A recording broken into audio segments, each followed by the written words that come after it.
Michel Larrivet, c'est l'auteur d'un livre, voilà, intitulé La puissance des émotions. C'est une psychologue. Voilà une citation d'elle. Elle dit ceci, elle dit, moins notre identité est définie, plus nous sommes susceptibles d'être blessés par des personnes qui ont un ascendant sur nous. Les blessures graves sont celles qui atteignent notre identité. Alors aujourd'hui, on veut parler des, des paroles blessantes au sein du couple, voilà, des paroles blessantes au sein des relations amoureuses. Vous savez, il y a une chose que nous savons tous, c'est que la relation amoureuse, la vie de couple, le mariage a pour but de nous protéger, voilà, de nous apporter la sécurité. Ce qui épanouit l'un comme l'autre dans un couple, c'est lorsqu'on se sent en sécurité, lorsqu'on se sent épanoui, lorsqu'on se sent libre de nous exprimer et lorsqu'on peut permettre et on laisse notre conjoint la liberté de s'exprimer aussi en retour. Mais si dans la vie à deux, vous ne pouvez pas vous exprimer, si dans la vie à deux, vous n'êtes pas épanoui, si dans la vie à deux, vous ne vous sentez plus en sécurité, vous pouvez être amoureux l'un envers l'autre, vous pouvez présenter des signes d'affection, vous pouvez vous aimer.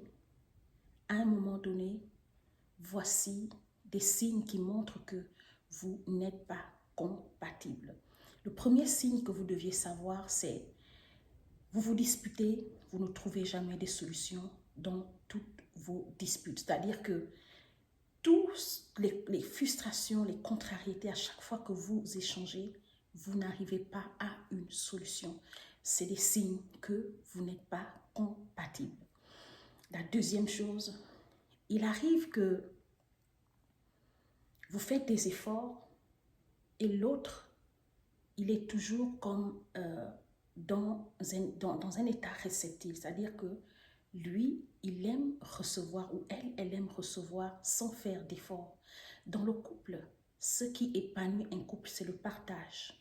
Dès qu'il n'y a pas de partage dans une relation, dès qu'il n'y a pas de retour et il n'y a qu'une seule personne qui fournit des efforts, qui émet des efforts, que ce soit en termes de présent, de cadeaux, que ce soit en termes d'amour, que ce soit en termes de n'importe quel type d'action dans la vie à deux, dès qu'il n'y a pas de retour, il faut savoir qu'il y a un problème de compatibilité.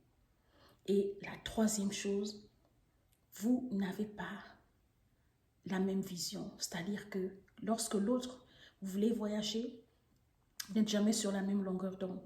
L'autre, il veut aller en Afrique et toi, tu veux rester en Europe.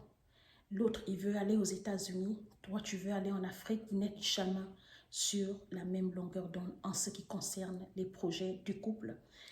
Vous êtes toujours opposés l'un contre l'autre. Ça veut dire que vous n'êtes pas compatibles.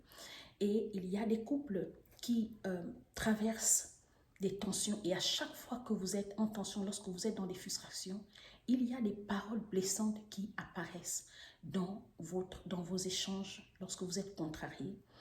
Et la dame, la psychologue, nous explique que lorsque vous arrivez, lorsque vous atteignez votre identité dans votre couple, dans la vie à deux, dans la vie amoureuse est exposée, lorsque vous sentez que votre identité est menacée, vous ne vous sentez plus à l'aise. C'est ce qui explique que les gens sont en couple, ils s'aiment, mais ils ne se sentent plus heureux.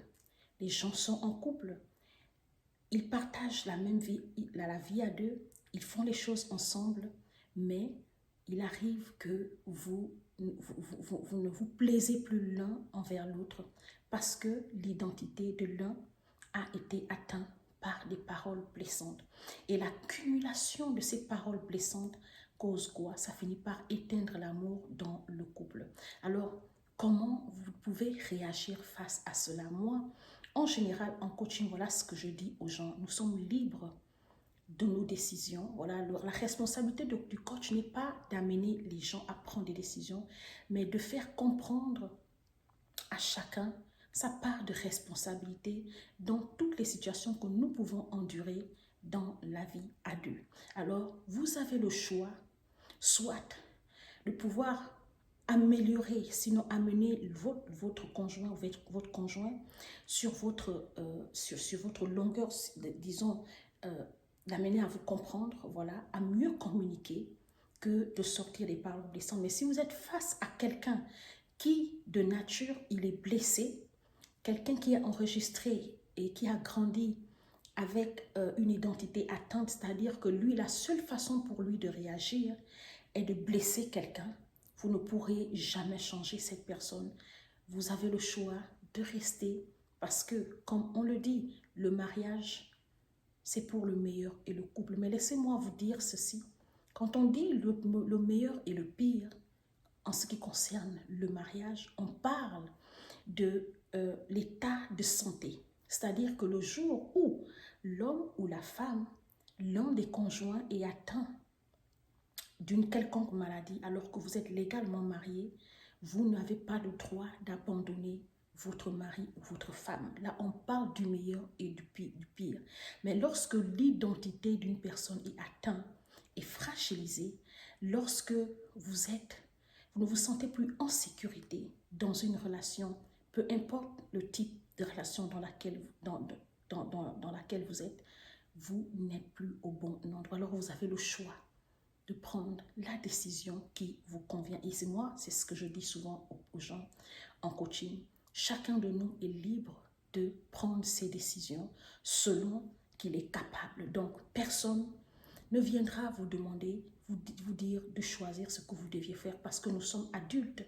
Nous avons le libre arbitre et le choix de décider ce qui est bon pour notre vie et ce qui est mauvais pour notre vie. On peut conduire un enfant, on peut reprogrammer un enfant, on peut amener un enfant à nous suivre. Mais il n'est pas facile d'amener des adultes à suivre quelqu'un.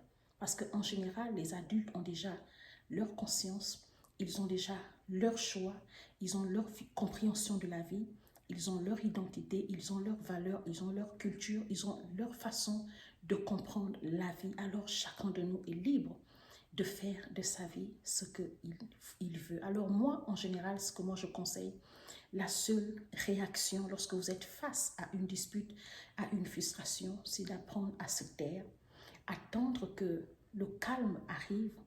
Et lorsque celui qui sort en général des paroles blessantes, il est plus calme, vous pouvez mieux affronter la personne. Mais si vous réagissez au même instant que celui qui prodigue des paroles blessantes contre vous, ce qui va se passer, c'est que ça va engendrer des querelles. Et après la querelle, ça peut engendrer des violences physiques. Parce qu'après la violence morale ou psychologique, ce qui s'ensuit, ce sont des violences physiques. Alors pour éviter des catastrophes, il est mieux que l'un d'entre vous se calme et que lorsqu'il y a le calme, vous pouvez reprendre la conversation, essayer de vous faire comprendre. Et moi, en général, c'est ce que je donne comme conseil aux gens. Alors, portez-vous bien. J'espère que ce conseil aura aidé quelqu'un. N'oubliez pas de partager, n'oubliez pas d'inviter les gens à me suivre. Pour ceux qui me découvrent pour la première fois, je suis Audrey. Alors, portez-vous bien.